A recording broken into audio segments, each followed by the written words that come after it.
पंकजा मुंडे बीड लोकसभा मतदारसंघातून मैदानात उतरण्याची शक्यता आहे। भाजपमध्ये या संदर्भात अंतर्गत खलबत झाल्यानंतर हा निर्णय झाल्याचं समजतंय। सूत्रांनी दिलेल्या माहितीनुसार विद्यमान खासदार प्रीतम मुंडे यांचं दुसऱ्या पद्धतीने राजकीय पुनर्वसन केलं जाण्याची शक्यता आहे। 2014 मधील पोटनिवडणूक आणि 2019 मधील सार्वत्रिक निवडणुकीमध्ये प्रीतम मुंडे यांनी विजय मिळवला होता। यंदा बीडमधनं पंकजा मुंडे यांना उमेदवारी मिळण्याची शक्यता वर्तवण्यात येत आहे। पंकजाताईंना उमेदवारी मिळाल्यास धनंजय मुंडे स्टार प्रचारक होण्याची देखील शक्यता आहे।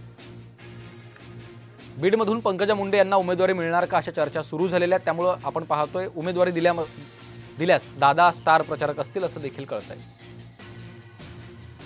प्रीतमताईंचे मत जाणून घेणार आहोत, पंकजाताईंचंही घेणार आहोत। सर्व जेवढे आपले वरिष्ठ पदाधिकारी अध्यक्ष असतील, महामंत्री असतील, सर्वांचं मत जाणून घेतल्यावर मग निर्णय होईल। निर्णय काही वरिष्ठांनी करायचा नाही आहे, निर्णय स्थानिक स्तरावरच्या पदाधिकाऱ्यांनी लोकसभेत कोणी उभं राहावं याचा निर्णय करायचा आहे। म्हणून तर एवढी कागद घेऊन आलो आहे की त्या कागदावर प्रत्येकाचं मत घ्यायचं आहे आणि मग निर्णय करायचा आहे। निर्णय जागा असता तर आज एवढ्या दूर अधिवेशन सोडून यायची आवश्यकताच पडली नसते। राष्ट्रवादी बरोबर युती झाल्यामुळे निसर्गतः माझा मतदारसंघावर एक प्रश्नचिन्ह निर्माण झालेला आहे।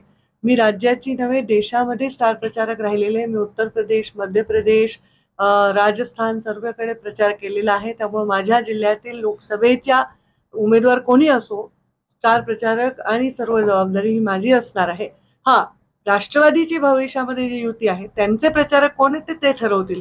भारतीय जनता पार्टीचा उमेदवार आहे तर भारतीय जनता पार्टी जबाबदारी आमची असणार आहे सर्वतः।